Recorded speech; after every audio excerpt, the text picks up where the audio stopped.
Peculiar women have been around my friend since childhood. I know they try to attract him, although none of them ever succeeded until Sarah came along. She stood out from the other young women. I admired her precise and neat way of dissecting butterflies. I approved of her most disturbing and chilling ideas. She appeared victorious, certain that she was the redeemer who would save this somber and sorrowful boy. However, she never noticed that the expression in his eyes when he looked at her was identical to the one he gave to those butterflies. My childhood friend, Santiago Bain, is a psychopath. When we met, he was 6 years old, Uspa. He looked like a delicate porcelain figure, harmless and tender. His smile was sweet as marshmallow cotton. I relaxed my defenses and took the chocolate bar he handed me. I removed the paper. A group of red fire ants crawled out. I looked up. Santiago was smiling at me sweetly. Without rushing, I lifted the chocolate from the floor and discarded it. After rinsing my hands, I turned and said slowly, "Thank you for the welcome gift." I was disgusted. "Don't say it again." Santiago stopped smiling. His dark eyes watched me intently. I could see the doubt in them. Why wasn't he afraid? I smiled slightly. That deception was basic. It didn't come close to the impact of my mother's gift. For my 5th birthday, Mom gave me 2 fancy butterfly knives. I practiced with them for a year before sharpening their edges. After showing Santiago my skill with the knife, he walked away with a stiff face. I rested my chin on my hand and thought, he probably won't come back. A week later, a large bunch of roses arrived. Young Santiago smiled angelically on my doorstep. I cut them from my back garden. "I hope you like them." The roses looked bright, still damp with morning dew. I smiled back. "Thank you." As soon as he left, I threw the flowers in the trash. Moments later, scorpions, 100-foot spiders, and thick caterpillars emerged crawling among the petals. I sat up, brushed off my clothes, and went inside. The next day, after school, a snake emerged from my room. I grabbed it by the head and threw it with precision over the fence into the Bin family's backyard. From then on, various strange objects began to appear in my home. I knew they came from that young psychopath every time I responded in kind. Until one day Santiago invited me to his home. There was a complete wall in his room, totally covered in butterfly specimens. Santiago's voice came from behind, soft and almost dreamlike. "Isn't it beautiful? The beautiful things in the world are fleeting, but there is a way to make them eternal. The samples retain the charm of butterflies forever, fixing them in their most splendid moment." I took a sip of my milk and commented dryly, "But they lost their independence." "How relevant is that?" Young Santiago let out a laugh, his voice full of childlike purity. "As long as they remain with me forever." "Don't you think so too, Josefa?" I didn't answer. I closed my eyelids and fell to the floor. After a long silence, a delighted laugh was heard in the air. "Now you two are mine." Humming a cheerful tune, he pulled a syringe from a drawer and crouched down next to me. In the next moment, I turned, grabbed him, and took the syringe from him. I rested the needle on Santiago's neck, looking down at him. "Do you wish to transform me into a sample too? Right? You long to be with me forever, Josefa." He blinked at me without a trace of remorse. I grabbed him, threw him against the wall, and punched. Only after slamming his head into my Latina for the 3rd time did I release him. "Don't invade my limit, young psychopath." Santiago brushed his soaked hair back, revealing a pair of beautiful eyes that shone with a chilling force. He even began to laugh with joy. "Josefa, I love you so much. I don't want a sample anymore. I prefer a living Josefa. Let's be eternal companions, okay? Until we die together. Go far away. I don't plan on dying." From that moment on, I was tied to this young psychopath, but as the years went by, I noticed something curious. Peculiar women always appeared near Santiago. They would stay for a while and then disappear. Later, I learned that they were trying to attract him as if in a kind of group challenge. None of them ever succeeded, except for Sarah. She lasted the longest with Santiago, perhaps because she was the most unusual of them all. That day, I passed by the flower bed and watched Santiago talking to her. He showed a polite smile identical to the one he used with those he saw as toys. I listened for a while. It was the same dialogue he repeated with all the young women. Bored, I turned to leave, but then I heard Sarah say, "It's not your fault, Santiago. You're a good person. Blame Josefa and your parents. It's all because of them." What did I do this time? Sarah's eyes became moist. Her face was mixed with passion and pain. "I arrived too late. If I had been here before, I would have defended you. I would never let Josefa hurt you. If I had a childhood friend as distant as Josefa and parents who neglected me, I would be hurt too. I understand you, Santiago. Let me stay with you." I couldn't help but laugh out loud. Santiago demanding defense. It was the funniest joke of the year. Sarah turned around suddenly and shouted, "Why are you hiding there spying?" I kindly instructed, "Santo, he's not a good person. It's better to get away from him." But Sarah acted as if I were a final enemy. She sheltered him behind her and watched me with distrust. Are you trying to take Santiago from me, right? Josefa keep fantasizing. Santiago revealed everything to me. You've ignored him for years, causing his mental disorders. I'm taking care of him now, so I won't give him up. I know your intentions. Trying to create doubt between us. Waiting for me to distrust him and retreat. But I'm not fragile. I won't just rescue Santiago. I'll make him better. Disappointment and reproach filled her eyes. Josefa, you really don't deserve to be his childish friend. Please let go of Santiago, because none of you care. From now on, I will be his redemption. She was completely disconcerting. That's why I turned and left before Sarah. The women near Santiago were trying hard to stay a few days before evaporating without a trace. Sarah differed, praising Santiago's skill with butterflies, describing his incisions as precise and refined. She accepted his horrifying thoughts. When she discovered what Santiago was hiding in the basement, her eyes really lit up. Santiago, you are so unique. Even Santiago was surprised. He asked him why he wasn't afraid. Sarah claimed that we had forced him to bend and that it was completely acceptable to differ. Ridiculous. Santiago's parents love each other, are tolerant, and basically allow him everything. As for me ignoring him, sheer foolishness. Santiago was simply born defective. I don't know what sentimental potion Sarah consumed to convince herself that she had a traumatic childhood and needed rescuing. She probably never realized that the way Santiago looked at her was the same way he looked at those butterflies. The general exam scores were published. As always, I looked at the top line where my name appeared. It wasn't in first. It was Sarah. My position had dropped beyond 800. Unbelievable. I went straight to the office. I want to check my original answer sheets, I told my tutor. My tone was calm, but my fingers were cold.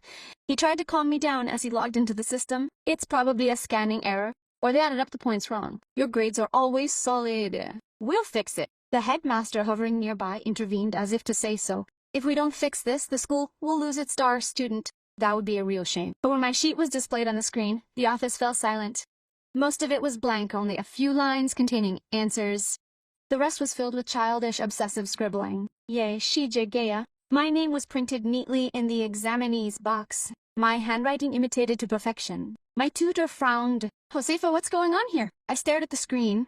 That silly provocative he was just like the one I saw engraved on my paper, destroyed later. And Sarah had somehow achieved first place in the entire course. I understood perfectly what had happened, but there was no way to explain it without sounding crazy. Who would accept that someone had secretly replaced my answer sheet and then imitated my handwriting in mockery? When I returned to the classroom, a small group of girls approached me, their faces red with fury. Biago. Josefa, how could you act like that? One of them exclaimed, her eyes bloodshot. Just because you argued with Santiago, you have to drag us all into this. I blinked in surprise. What did you report us for? Another girl blurted out angrily. You reported us for supposed racists. Now the principal has notified our parents and they're gonna punish us. Do you have any resentment? I looked at them with an impassive face. Who made them think I had informed on them? We saw you, the first one replied. You came into the office early yesterday. You barely left. They called us and discovered us. Do you think it's a coincidence? First, Serena replied, I didn't accuse anyone. Second, Santiago and I are just friends. Third, move aside. You're blocking the hallway. I want to study. We're just asking for clarification, the young woman insisted in a broken voice. Don't turn your back on us. Honestly, I thought you were a decent person.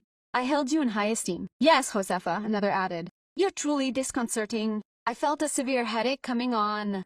Out of the corner of my eye, I saw Sarah leaning against a desk, arms crossed, watching everything in silence. She was smiling. The teacher appeared at the entrance with a serious expression. Josefa, come out for a moment. As I walked, someone tossed a sheet at me. It was the project for the state essay contest.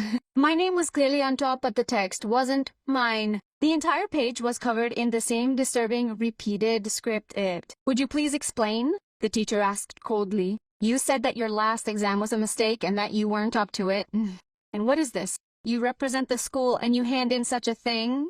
I narrowed my eyes at the destroyed paper. Don't take advantage of being a top student to do what you want, he continued. If you didn't value the contest, you shouldn't have signed up. It wasn't just your own embarrassment, but the school's too. You need to change that attitude. Look at Sarah. Not only did she get first place in the joint exam, she also won the state essay exam. He sighed. I have nothing more to add. Go and think about this. I didn't move. Instead, I asked quietly, don't you find it strange? Both my joint exam and this paper went terribly. Sarah, on the other hand, came first in both. I've never achieved such high marks before. The professor slammed the table. If you're gonna point fingers, bring proof. You have it. I smiled. Sarah joined this semester. Admission to our school is extremely demanding. Everyone here has important family connections. She didn't get in on her own merits. Whoever got her in has enough power to manipulate other instances. That means they can access other resources. I shrugged. I'm not saying that I did it that way for sure. I'm just saying that someone has already intervened. So if I do some research, well, where's the harm? The professor hesitated. Okay, I'll talk to the management. We'll set up a separate test for Sarah. He gave me an eloquent look. If you get it right, nobody can take it away. My eyes softened. Thank you, Professor. As I returned to my seat, Sarah approached with a radiant, innocent smile. Josefa, isn't it horrible to feel unfairly accused? She asked sweetly. Don't be mad at me. I just wanted you to experience what it's like to be all alone. People like you, who are born with everything figured out, never understand true suffering. It's not fair. Lots of people struggle, meanwhile you proceed easily. I'm just trying to balance things out a bit. She seemed convinced that she was dispensing justice. I replied lightly, have you ever had your mind examined? Sarah froze. What? I find it strange that your family would let you go out like that, I said, tilting my head. You think they'd at least taught you how to act normal in public? Her face contorted. She wanted to insult me, but something stopped her. Seconds later, her eyes filled with tears. She adopted a shaky, hurt expression. I just wanted to cheer you up, Josefa. You've suffered a lot lately. Of course you're upset. I tried to help you, but you humiliated me. She turned to the class. It's my fault. Don't blame Josefa. Her grades plummeted. She must be under enormous pressure. I picked a bad time. Really? The classroom fell silent. Then someone murmured, Sarah, Josefa, he didn't do anything to you. Why are you crying? Yeah, someone else did. Josefa came and sat down. You came by yourself. I can't stand this fake acting, a girl grumbled. If it were me, I would have slapped you already. Josefa is too tolerant. Panic flashed in Sarah's eyes. Clearly I hadn't expected the class to support me. At that moment, the girls who had been punished for their dates returned. They were exhausted and furious. Sarah, one of them said brusquely, tell us the truth. You were the one who reported us and blamed Josefa. Sarah paled. No, it wasn't me. A lazy voice came from the doorway. So how do you justify this? Santiago entered triumphantly, balancing a small tape recorder between his fingers. He pressed play. Sarah's voice filled the room clearly, whispering to a teacher about inappropriate relationships, naming the girls, and suggesting that they investigate Josefa as well. Everyone listened to the end in complete silence. That's manipulated, Sarah exploded. It's edited. Everyone is conspiring to blame me. An impulsive student rolled her eyes and advanced, cutting off Sarah's retreat. Don't leave. Explain everything. What's going on? The professor intervened with a stony face. Sarah, Josefa to the principal. The new exam is now scheduled for next week. Why is it only me who has to retake it? Sarah complained. I earned my grade. The school doesn't doubt you. The dean explained softly. You just suddenly improved. It's standard protocol. You'll do a supervised version to confirm it. Sarah pointed at me. Then I want Josefa to do it with me too. Of course, the dean replied. In fact, that was what she suggested. Sarah's smug little smile revealed that she felt like a winner. She didn't suspect a thing. I had negotiated the exam conditions myself a week before. They put us in the same room, opposite corners, 2 invigilators, cameras, a normal testing environment. 5 minutes before the end, I finished. I checked each answer and put down my pen. I allowed myself a moment of relief and went rigid. The neat rows of equations and paragraphs I had just written were gone. Instead, line after line of that mocking gaya covered my paper like scribbles. I turned my head. Sarah was already watching me, her eyes beaming with victory. Her lips moved soundlessly. You didn't expect that, did you? I calmly picked up my paper, tore it neatly in half, and tossed it into the wastebasket. Sarah tensed. Josefa, what are you doing? I ignored her. I gathered up the question booklet with my drafts and handed it to the proctor. I'm done. Sarah panicked. She didn't even submit an answer. That shouldn't count. This isn't an official district exam, Serena said from my seat. It's an internal validation. Teachers can correct the booklet. Sarah shut her mouth. Of course, she didn't know that I had requested separate answer sheets and a more flexible format. I had worked hard to create the ideal conditions for her to cheat, and she didn't disappoint. She wasted her trickery on my paper instead of hers. When the results came back, the corrector announced them in a strange tone. Sarah, 16 points. Josefa, 138. Sarah pounced on the papers. Impossible. They got them mixed up. This is mine. There's no mistake, the teacher muttered, adjusting his glasses. Yeah, you got almost perfect on your math midterm. Here, on the other hand, your progress is completely incoherent. How do you justify it? He pointed to a basic trigonometry problem. Explain your reasoning to me. Sarah's face reddened as she stammered incoherent sentences, without reaching any solution. This is elementary, he concluded. We'll have to review the validity of your previous grades. He sent me to class and retained Sarah. As I left, I caught pure hatred in his gaze. He really thought I wouldn't defend myself. The next day, on the bulletin board in the hallway, a thick line appeared over Sarah's first place. There was no official announcement, but everyone understood and held their breath. It's after school. The building is empty. You'll be here all night, Josefa. I've already turned off the lights in this hallway with no cameras, no witnesses. Don't try anything. I glanced at the closed door, then turned back to the window. The supply room was located on the second level, not high enough to represent a real danger. I climbed up onto the window sill, gently hopped down to the ground, dusted myself off, and headed home. I was halfway through my nightly skincare routine when I noticed something wasn't right. I hadn't seen Santiago at all after class. I narrowed my eyes and called out to him twice, but got no response. "Okay," I whispered. "I'll yell at him tomorrow." The next day, our entire class went on a spring field trip to a nearby park. Halfway through, one of my classmates grabbed my arm, looking desperate. "Oh, ticket. Josefa, thank goodness you're here. I thought everyone had disappeared. Have you seen Santiago or Sarah? They're not with the group." My hand stilled. "No, we've been looking for them for the last 15 minutes, he replied quietly. "Maybe we should tell a teacher if anything happens." "Go," I said. "Tell them. I'll call Santiago's family." When they finally located Santiago, he was lying in the bushes off the path, his clothes disheveled and partially torn, his skin covered in dirt. Her face had abandoned its customary pale ivory color, displaying instead a dull ailing gray. He rebuffed anyone who tried to help him, allowing only me to come close. He held my wrist with icy fingers. His voice was barely audible. "Josefa, I knew you'd come." He tried to rest his head against my chest, his shoulders shaking like a butterfly's with broken wings. I wouldn't let him. I lifted his chin just enough to make out the dark, dried stains on his shirt and collar. "It wasn't his blood," he exhaled with a shudder. "It's not mine. I lost it. It escaped." I lightly patted his hand, its back, with a voice truly calm and soothing. "Don't worry, I'll take care of it." This time the rage in my chest burned cold and pure. Sarah wanted to keep playing. "Perfect, let's see who can resist the longest." A few days later, Sarah was found. Her body turned up near a highway on the outskirts of town. The official report indicated death by hypoxia under unclear circumstances. I looked at the photograph of the bundle covered by a sheet at the edge of the asphalt, and I didn't feel anything at all. This wasn't over. "Professor Rivera," I said on the phone, "you're free. I found a fascinating research subject. You're gonna love it." Santiago suffered no physical injuries that day in the bushes, but his health deteriorated. He walked a few steps and was already panting. His energy was completely drained. He spent his days in the classroom and his nights in the hospital. Santiago acted like a large, especially dependent dog. He placed his head on my thigh as I remained seated by his bed, those tear-filled eyes fixed on me. "Bang. Josefa, Josefa," he repeated, drawing out the last syllable in a plaintive tone that was the complete opposite of the intimidating teenager he had become. I tapped him gently on the knuckles of his forehead. "Stop moving. I'm reviewing vocabulary." He narrowed his eyes, took the book from my hands, and pulled me under the covers.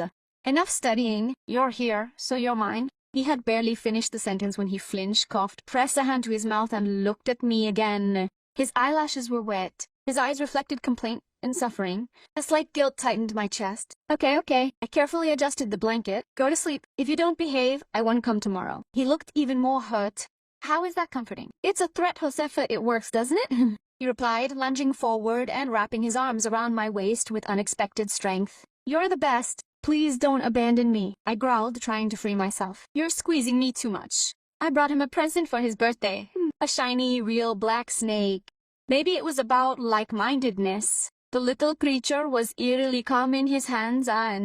"Josefa, give it a name," Santiago said with shining eyes. "You name it yourself," I replied lazily. He did, to my horror. Later I discovered him crouching next to the heated terrarium, cooing to it. "Joey, grow up and eat. Joey, when you meet Mom later, behave." I entered just in time to hear him. "Joey, you're the cutest. Are you calling that snake Josefa?"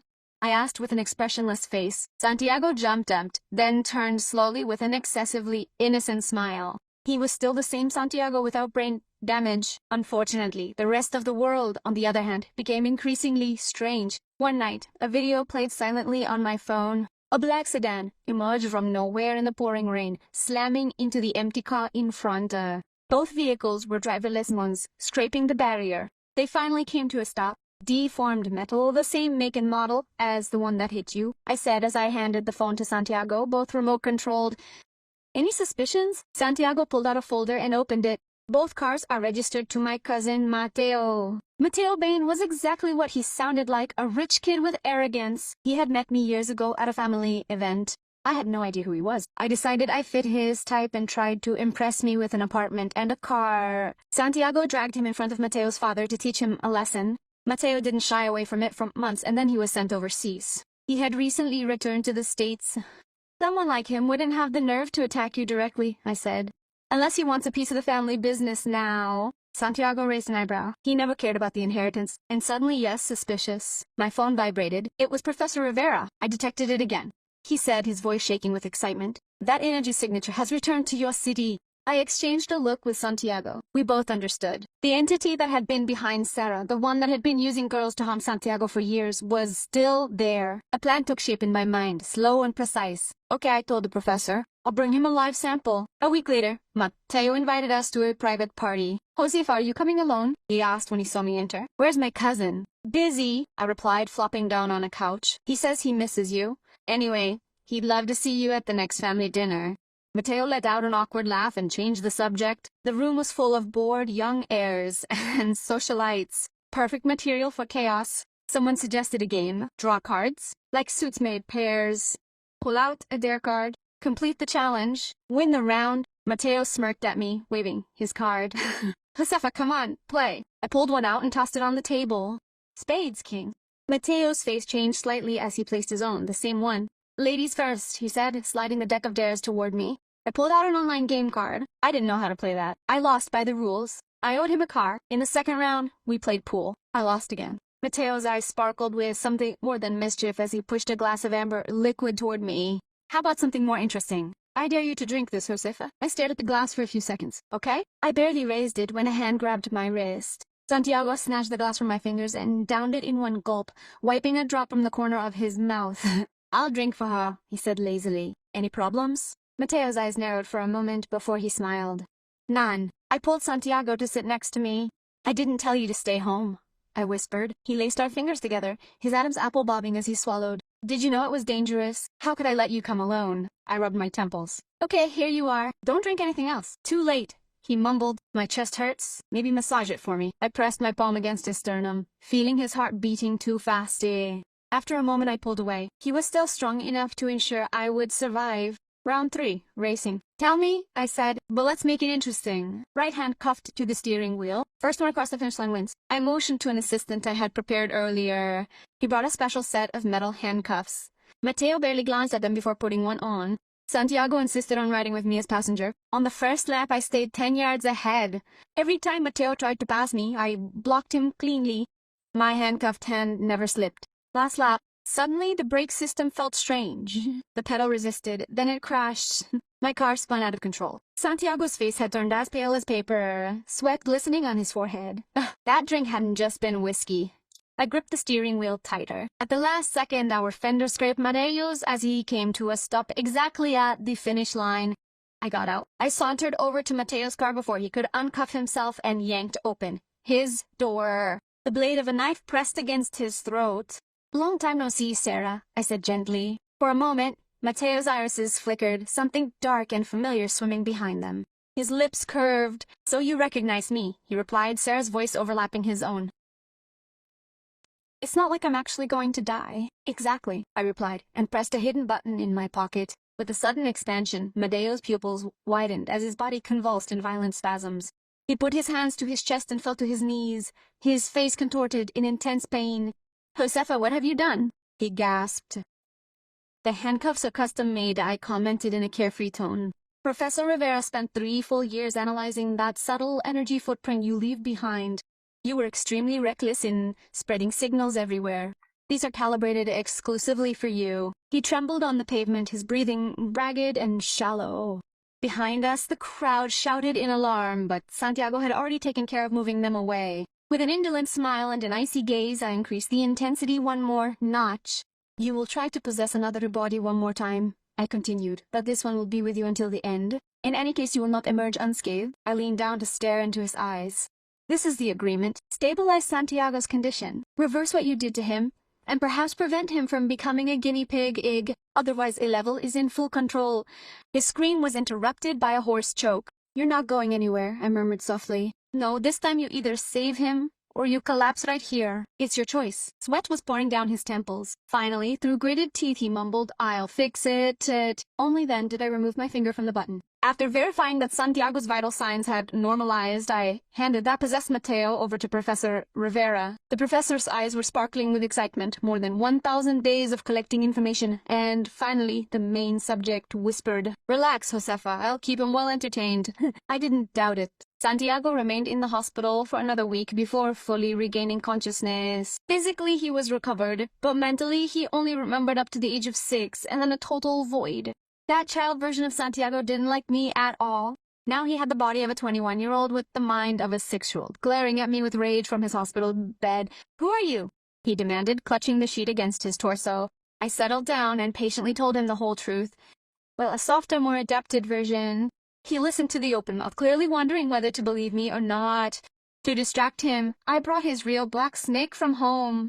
I barely opened the container when he recoiled as if I had pulled out a weapon. "What do you want? Get that creature away from me." Here I picked up the snake. "It's your favorite animal. Why are you so scared?" He stared at it for a long moment. Then he cautiously extended his hand. The snake coiled around his wrist, serene and satisfied, as if it had found its natural place. Seeing them together, I left the room. When I returned that afternoon, I heard him complaining quietly. Why had I given him that name? I looked up. He was examining the sticker I had placed on the aquarium. Josefa's little corner stared at it for a long time. Suddenly, she seemed to understand something. Immediately after, she called out to the snake in front of me. "Josefa, Josefa, Josefa." If it had been the previous Santiago, I would have punched him, but this was a 6-year-old consciousness in a mature body. I suppressed my anger and acted as if I did not hear. His memories returned fragmentarily. First, up to the age of 6, then 9, then 12, until they got stuck at 15. Precisely at the time when I was avoiding him after one of his most extreme madnesses. He was already recovered enough to be discharged. For practical reasons, I allowed him to move into my home during his convalescence. That first night, I woke up feeling something warm seeping into my bed. My hand brushed against exposed skin. I sat up abruptly and pushed Santiago away. "If you don't get out of my bed now, I'll tie you up and drag you out." He blinked at me with wide, innocent eyes. "You didn't mention that we were engaged." "I said we'd discuss it once you regained your memory." I grumbled. "Your mental maturity isn't even ripe for a general audience these days." He licked his lips with a tone that dimmed to seductive in an unsettling way. "I'm only 15. Isn't that get curious? Don't you feel like experimenting, Santiago?" he whispered. He was silent for a moment. The childish tenderness evaporated from his expression, replaced by something older and darker. Then I smiled subtly. "If you insist on that, I'll show you what real fun is." "You're so cruel, Josefa." Silence. Rest. I returned him to his bed and sank into mine. Moments later, a hot breath brushed my ear. "Fine, if you're embarrassed," he murmured. "I'll take care of it myself." If I weren't still recovering, I would have thrown him out the window. Sometime later, once the Sarah and Mateo matter was resolved and the police file processed thanks to the capital and power of the Bain family, Professor Rivera revealed certain documents to me. First, a file, an internal lock called the system, then a pile of printed sheets. My mother's journal. The system lock seemed like the admission of an entity that was never human. Initially, it confessed to being only a wandering energy mass lacking much awareness. Later, it discovered how to attach itself to protagonists from various worlds, guiding them, feeding off them, consuming their existence as a source. It would merge with a host, an intruder, and dictate orders.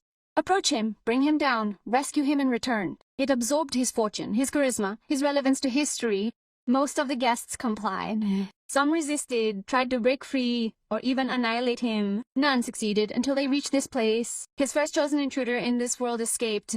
In the middle of the initial process, he lost him completely, probably deceased. He detected the predestined male protagonist, the real Santiago. In a chronology, he also died early, so he altered the focus. This Santiago was lesser, he thought, more manipulable. Grave mistake. He linked host after host and dispatched them against him. Kind and adorable young women, distant and icy young women, kind and refined young women, effervescent and cheerful young women. None worked, several chose to disappear. Instead of persisting in approaching Santiago, he tried attaching himself to the neighbor, to me. But whenever he brushed against me, I rejected him. So he selected foreigners like Sarah. Sarah found herself isolated, hungry for affection, absorbed in her personal illusion. The lock indicated that it was ideal, except for its clumsiness. It wasted all the system's resources confronting me instead of truly fixing Santiago. And when I tried to lock myself in the warehouse with him, it was she who panicked and fled. I had enough. The system made a note. I eliminated her and decided to act personally. Santiago would either merge with me or be eliminated along with her. Professor Rivera put the log aside and pointed to my mother's journal. This is the cause of your immunity. I opened it. The initial entry was dated February 5th, years before I was born. I finally escaped that ridiculous system. I swear that if I had to fulfill another romantic strategy for that entity, I would explode. Thank goodness for Professor Rivera. Without his help, I would still be a prisoner. He persuaded Ming to sponsor his research. Every penny was worth it. April 1st. It seems I am 3 months pregnant. The professor insists that I keep the baby. She claims she will help me raise her. That is not the point. I cannot remain in this world for more than 20 years. When I leave, what will happen to her? April 6th. Today, on the operating table, I could have sworn I felt the baby move. It conveyed sadness. Unexpectedly, I could not proceed. October 7th. A perfect baby girl is born. November 8th. The professor asked what name we should choose. I reviewed countless options. Finally, Josefa. Josefa wins. I wish her to grow up kind and affectionate. The years passed in a few pages. Then June 1. I had a nightmare. Josefa was crying. Someone was hurting her. July 3. I moved Josefa abroad. I hope all that dream is unreal. A year later, the nightmare changed. Josefa and that crazy little Santiago do not meet again until she is 17. By that date, I no longer exist. Josefa ends up confined by him a week later. I will not allow that to happen. If Santiago disappears, Josefa is protected. December 4th. Santiago proves more resistant to elimination than expected. Today I tore a page, but I succeeded. Joseph Segura. The following sentence was scratched with such violence that it almost pierced the paper. Why did everything restart? I deleted it. Why did it come back? Entry after entry reflected his fury and terror as the chronology repeatedly rewound. He fixed Santiago in an excessively frontal manner. Okay?